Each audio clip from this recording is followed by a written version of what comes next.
Now, the recent presidential elections in DRC were marred by chaos, with the opposition crying foul about President Tshisekedi's win. Why does Congo continue to experience so much turmoil? I think we underestimate the challenge of the Democratic Republic of Congo. The Democratic Republic of Congo is much larger than Western Europe, and it's not necessarily connected by roads, by rail. It's mostly connected by air. Logistical problems were meant or were going to happen. Not because there was no money appropriately sent to CENI, which is the Electoral Commission, or because there was no money associated with the governors. There was money appropriately signed. The big challenge you had is that on days like that, you probably had rain, you probably had delays in software working. And in my opinion, we need to almost respect the African countries that have logistical issues, because these things are wont to happen, especially because you have technology. Now, Dennis, with some of the results yet to be announced, what can President Tshisekedi do in his second term to make his term memorable and productive for the Congolese people?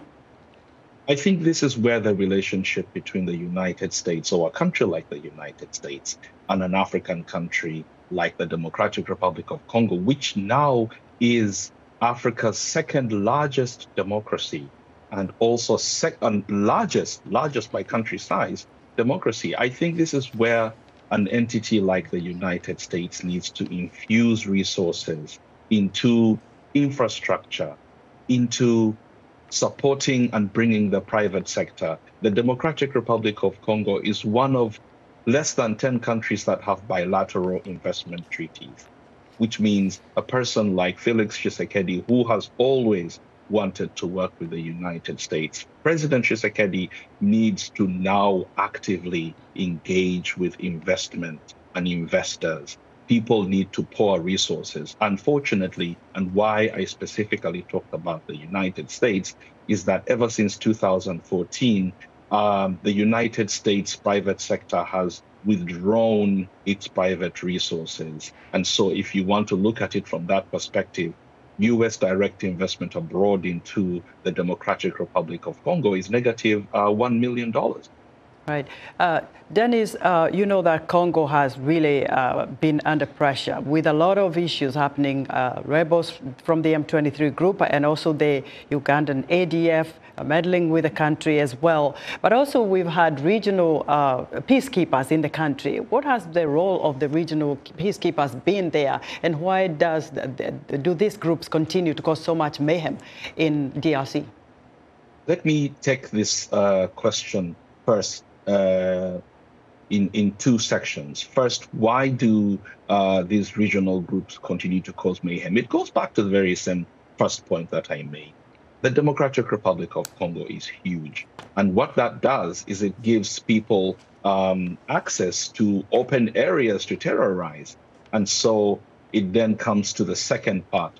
What do regional groups, or what role do they have to play at this level? I think that joining the East African community is of absolute importance to the Democratic Republic of Congo, because this means you have another sphere to have conversations with Presidents Museveni and Kagame at that level.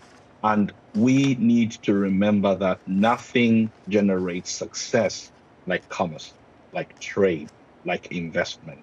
If we can have more roads coming from Mombasa to Kinshasa, that will be the ultimate of peace and security ventures and things like that. Secondly, I think for me, what's most important when we talk about the regional,